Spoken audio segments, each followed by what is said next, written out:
Welcome to Hot Spots on the United America Network. From the shifting landscapes of politics and culture to the urgent challenges facing our planet and our communities, this is where the conversations that matter most come alive. With her experience as a journalist, legislator, and activist, Kay Brown brings sharp insight, uplifting perspective, and unflinching courage to the issues shaping our future. Get ready for candid conversations, bold ideas, and the pushback our times demand. Now, here's Kay. Hello, and welcome to Hot Spots. So glad to have you here. Today, we are reflecting on transgender issues, the latest developments in the Trump administration's war on trans people. My guest, Laura Meeks, is a trans woman who transitioned after a military career as a B-52 bomber pilot, and we'll be discussing how things are going for trans people in the military. Welcome, Laura. Thank you. Good to be here. Great. Laura grew up in Minnesota in 1955. As a teen, flying became his passion, and he decided to pursue that career. He got his license at 18 and then joined ROTC in college to pursue an Air Force career. Forced to enter as a navigator, he pursued pilot training and after 6 long years was accepted. As Lawrence, he fulfilled a career as a B-52 bomber pilot and retired as a major. Along the way, he became aware that his misunderstood feelings were because he was transgender. After retirement, Lawrence transitioned to Laura and has lived full-time as a woman for the last 20 years. The joy of her life, Annie, stayed married to her through the transition, and together they wrote a book, Major Transitions, Loving Without Limits, and it's about their life together. Laura and Annie have 3 accepting children and 3 grandchildren and live in Rancho Mirage, California. I'm so pleased that you're here. And what was it like to go through a transition? It is surely a different scenario. It is one of those things that you, at least for me, it is one of those things that this is probably common, where I grew up as a male. I grew up in a family of men. Mom was the only woman. I had 3 other brothers and my stepfather, so we were around men. I looked in the mirror. I thought I was a man, right? I was like, I'm with you guys. This is what we are. And then all of a sudden, when I was actually in Guam and married to Annie, Annie was my second marriage. I was with Annie. I was on a computer. Remember when computers came in? I was there for the beginning of a computer.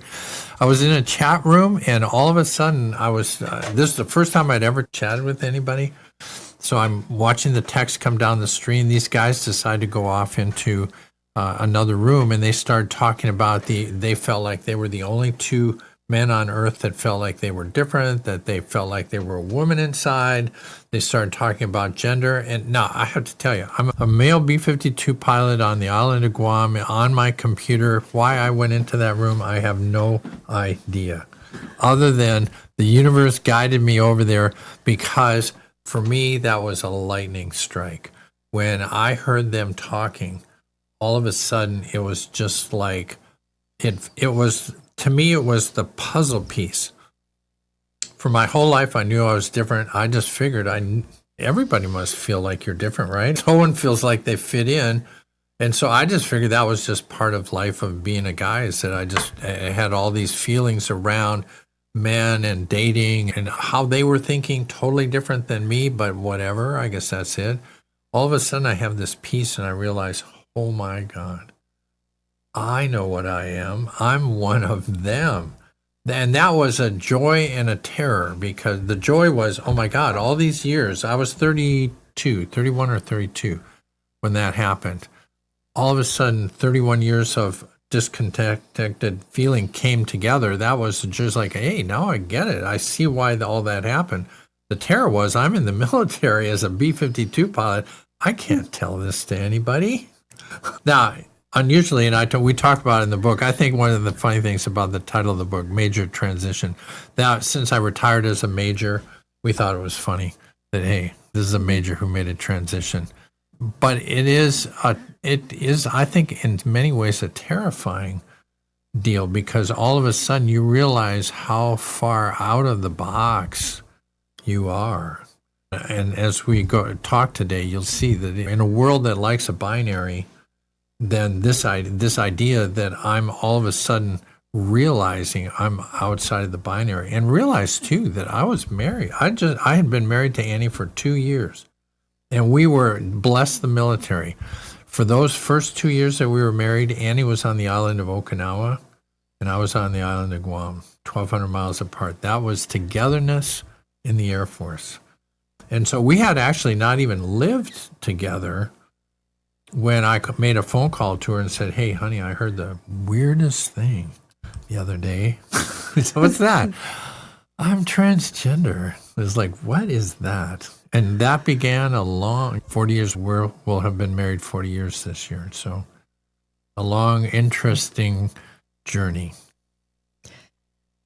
Tell me about how you view what's going on in our country today with the Trump administration putting trans individuals on the point of the spear in this culture war, and really doing things in the military and in other arenas as well to discriminate against trans people. Yeah, let's just start with the banning of trans military members.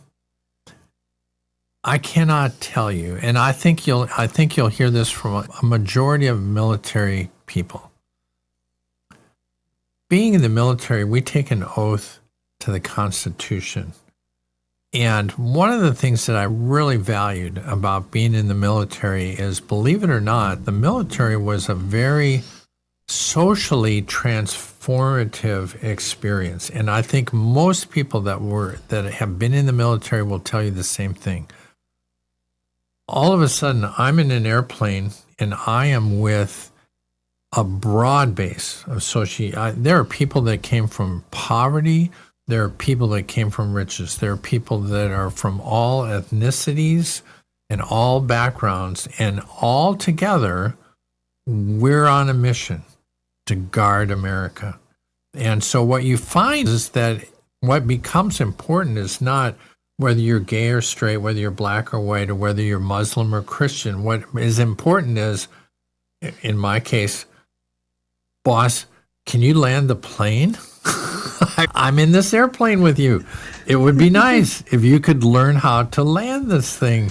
So what's important becomes the job that we're trying to do. And in that process, then, we all learned to get together, to be together, to work together, to go past all those socioeconomic challenges. Truthfully, my first years in the Air Force, 78, 79, the major problem that they were trying to deal with socioeconomically within the military was, can we work with black people? Can black people do the work? And in hindsight, you're thinking, man, is that the stupidest thing I've ever heard? Of course they can do the job. But the same thing is true for trans people. I can't tell you, I didn't bring my notes with me, but there is one trans woman right now who is being processed out, or has been processed out of the military. She has 60 combat missions in Afghanistan. She is a test pilot at Edwards. She is a major in the air. I think she's a Navy pilot. And you're kicking her out. And here's another thing. In the military, when you to retire, it's an all or none situation. It's another one of those binary things. 19 years and 356 days, you retire with nothing. One more day later, you retire with benefits for life. So now you're kicking a lot of these trans people, you're kicking out highly experienced, highly credible, highly important people out of the military, losing all of that expertise. Why? Because some guy doesn't understand gender. What is gender? And we could talk for days about this, but for the audience, you need to understand gender is not sex. Humans have a biological sex. and you and I talked before a little bit about how different that is. We think the determining factor is, first of all, when you're born, you look between your legs and see if you're a girl or boy. That's actually not a very accurate way. For 90% of the people, it probably works, but there's 10% that it doesn't work for. Then you think XY, oh, hey, we're in high school, we learn XY chromosomes. Hey, that's the determining factor. It's so much more complex than that because there's XXY and XY and XYY. There's a lot of variations to it. It's a very complex world. So for the military to then just broadside take out trans people for the mere fact that they're transgender shows a great misunderstanding. And truthfully, my personal feeling is it is divide and conquer. We talked last night. Last night was the Transgender Day of Remembrance, which every 20th of November, we list out and talk about the people that were killed this year because they were transgender. And one of the issues that came out of that is the fact is that we are human beings, that we deserve to live, and that being transgender is not... we're only 1%. We're only 1%. That's a long answer. You want a shorter answer? I'll give you a short answer later. So trans people are now being transitioned out of the military, are forced to leave. Forced to leave. And think about this. First, and here's another political challenge. One of the ways that bullies get you to give up your lunch money is they tell you, I'm going to punch you unless you give up your lunch money. And then you give it up to them before they punch you. What Trump is saying is, hey, I'm going to kick all you trans people out. But if you leave voluntarily, then I'm going to give you a little stipend and thank you for your service. If you don't, I'm going to kick you out and put you in prison. So his whole point is get trans people to voluntarily leave. Now, I don't know if people understand the implication of that, but the implication of that is that if you leave the military at 15 years and you're looking for a retirement and you leave voluntarily, you have no recourse. Why? Because you volunteered to leave.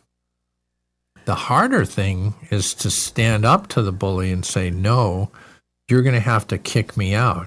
Now, in that case, he may kick you out. He may even put you in jail, but you still then have a justifiable legal recourse to sue, to take it to the Supreme Court and say, you kicked me out unconstitutionally. Now you have some power. But like all of this whole situation that you and I find ourselves in this country, the issue has to be, are you going to let the bully you? Are you going to comply? And standing up to bullies is an important part of the resistance, an important part of what we need to do to mobilize public support so that we can transition when we have an election to a better form of government than we're experiencing now, which is quite distressing on so many levels. But the Supreme Court recently had a decision in Trump v. Orr about what could be on passports and upholding, as I understand it, that there could only be male or female designation on passports. And that is different from how it has historically been before Trump changed it. And I'm just wondering about what you think about how important is it, designation on official papers, designation on passports? How does that affect people, trans individuals? Well, it has a huge impact. It can have a huge impact. And the huge impact comes from the very fact that there is within this world a resistance on their part to trans people. So there is I won't say a hatred, but there is a discomfort on a grand scale with transgender people. So the issue is, and this is really important to me personally because Andy and I are going to take a 114-day cruise around the Pacific Ocean and be in, I think, 62 different countries. Now, I'm going to have to take my passport there. Now, the issue is, why is it a big deal? Why don't you just, if you were born male, why can't you just put an M on that? Well, the issue is that what if I go to a country where being transgender is a jailable offense, and I show up at customs and I'm dressed as Laura, I look like Laura, and my passport says male, then they're either going to say I'm lying, thus I'm in jail, or I'm transgender, thus I'm in jail. Or it could alert people in that community to try and take me out because I'm transgender. One of the things that you're seeing, and I just saw it on the news this morning, is hate talk leads other people to take action. That's part of the challenge. So maybe the customs guy doesn't jail me, but maybe then I walk out into a cafe and somebody tries to shoot me because they know their brother's the customs guy, and he's, I see that lady, she's trans, take her out. So that's always an issue as to being outed. Now, truthfully, I have to say, I have lived for 20 years as an out trans woman. I am not afraid to say that I'm a trans woman. I think for some people it's apparent. I'm 6'3". Some people recognize it right away. But I think the other half of that is that it's not to be feared. But yeah, passport is a huge issue. Now, one of the things that we talked about was the fact that originally he said he was going to cancel all passports that had an X. So my passport from the past regime, the past government, I was allowed to put an X on my passport. So that meant that for the last, 3 or 4 years, I've been traveling around, going to Mexico with a little X, and no one really cares. That's not really a big deal. Now, then he said, we're going to cancel those. I'm a month or two away from my trip. It's like, oh man, how am I going to be able to get a new passport? And during a government shutdown. Yeah, during my government shutdown. It's like, okay, even after the shutdown, are they going to be up in time for me to go? And will I have it? Then they said, oh, hey, it's no big deal. Those that have a passport with an X can keep them. That may or may not last. Annie and I are on kind of pins and needles wondering, hey, are we going to be able to go on this trip that we've been planning for 2 years and this is going to be our grand 40th anniversary celebration of marriage for 40 years, and are we going to be able to go with our passports? So yeah, huge issue. And a question to everybody is like, why does it matter? And it's a funny question because on one side, people say it's just male or female, and you were born male or female, why can't you just have that? Then why can't I just have an X? This is the basis of all great arguments. This is why can't you? Why can't I just have an X? That doesn't, then I'm just somebody. So thinking about trans youth and in schools today, are you familiar with how they are able to negotiate the situation and fit in this environment? The bathroom issue and all of that. Again, one of my first challenges with all of the trans issues is that we are 1% of the population. And so to focus all of America on 1%, we talk about trans women in female sports, huge issue. I would dare ask how many parents are actually facing that issue with their child. Because, get this, in all of NCAA, so there was the swimmer, there was an NCAA swimmer, and that was where a lot of this came up with. How many trans athletes are there in the NCAA? How many? Take a guess. I have no idea. 10. There's 500,000 athletes. 10 of them are trans. How often do you think that the bathroom issue, the locker issue is going to be an issue? Now, I will go back and say this because this is important. The earlier question is, how hard was transition? One of the challenges that all trans people face is that when you're living a life that is unauthentic, that you are not the person that you appear to be. So me, as Lawrence, the B-52 pilot, that's not an accurate view of who I am. And once I learned that I was transgender, for 10 years I stayed in the military, and Annie and I were the only people that knew. The problem is, and what people don't understand is, imagine if I said you had to wear a clown suit anytime you walked in public. Would that make you feel uncomfortable? Yes, it would make you feel, because I'm not the clown. I'm just wearing this clown outfit. It's like, you look like a clown, you must be a clown. That's the same thing that all trans people go through, is I'm walking through life as Lawrence, but that's not who I am inside. And I cannot tell you that through the process of transition and becoming Laura, I am a hugely happy, authentic, helpful, considerate, kind, peaceful, calm person, because I interact in the world as Laura.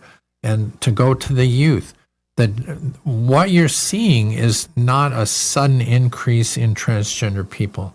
What you're seeing is the door being cracked open just enough that these young people who feel like they're presenting as the wrong gender, are all of a sudden being able to present as their authentic self.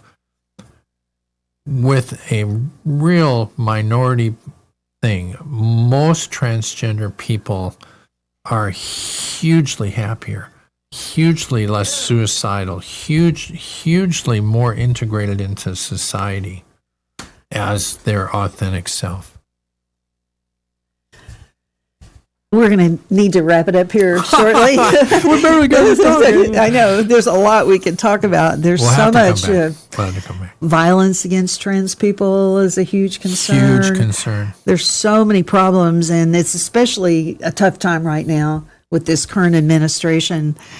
And it's clear we all live in troubling times, and turmoil continues on just about every front. We can take comfort in that the arc of how things are going is pretty favorable, especially since the 2025 election made clear that people are defending democracy and rejecting Trump's cruel agenda. People showed up. Turnout was higher than expected. Democratic margins were large and convincing everywhere, even in the South. So much so that the MAGA folks didn't even try to run their narrative of fraud and a rigged election. Trump had been trying to set that up. That was going to happen. But when you have large margins, that just doesn't fly. So we, and I mean by we, Democrats, independents, Republicans who are fed up with the way their party's behaving, people of all parties, we are the majority. People who believe in the rule of law and want to defend democracy. And we have the momentum and the power to change course if we just persist and resist and don't give up.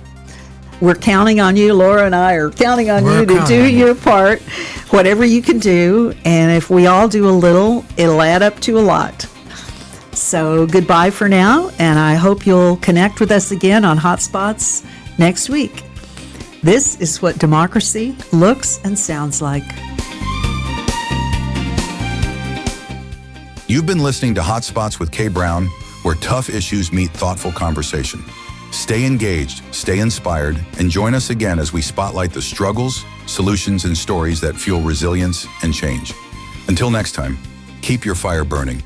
Hotspots is a production of the United America Network and is available on most major podcast platforms, as well as from UnitedAmericaNetwork.com. This is what democracy sounds and looks like.